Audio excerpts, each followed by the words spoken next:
ఆ రోజు రాహుల్ గాంధీ గనక భయపడకపోయుంటే, ఈరోజు పరిస్థితి వేరేగా ఉండేదని చెప్పి సోనం వాంగ్‌చుక్ ఒక వీడియో విడుదల చేశారు కదా! అలాగే ఒక నోటిఫికేషన్ కూడా విడుదల చేశారు. నోటిఫికేషన్ కాదు, ఒక పెద్ద విషయాన్ని బయటపెట్టారు. ఆ రోజు నా కోసం ఇద్దరు కేంద్ర మంత్రులొచ్చారు.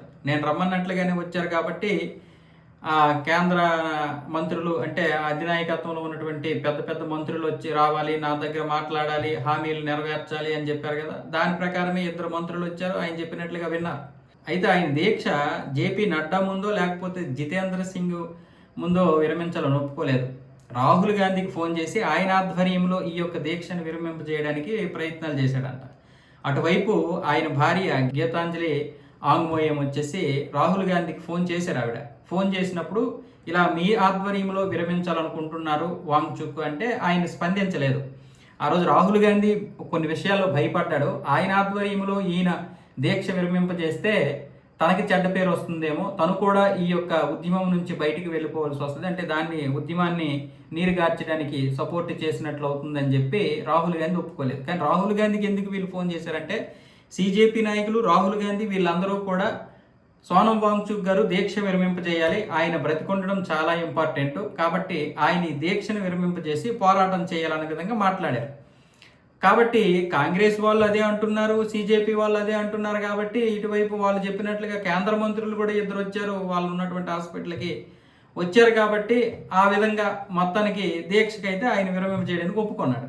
కానీ ఇటువైపు కాంగ్రెస్ వాళ్ళు రాహుల్ గాంధీ యొక్క మాటలు వినిపించుకోకుండానే ఆయన పైన విమర్శలు చేయడం మొదలుపెట్టారు. ఎవరిపైన?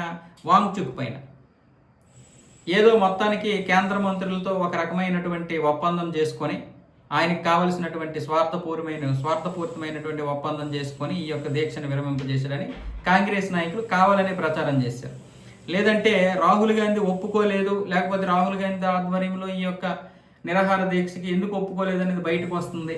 ఇప్పుడు ఆయనే విరమింపజేయమని చెప్పాడు, సిజేపీ వాళ్ళు చెప్పారు, మళ్ళీ ఇప్పుడు ఇటువైపు ఈయన విరమిస్తాను మీరు రండి అంటే ఈయన రాలేదంటే మాట కదా రాహుల్ గాంధీకి. అందుకోసం ఇవన్నీ బయటికి రాకుండా కాంగ్రెస్ వాళ్ళు వెంటనే వాంగ్‌చుక్ మీద విమర్శలు చేయడం మొదలుపెట్టారు, నెగిటివ్ విమర్శలు.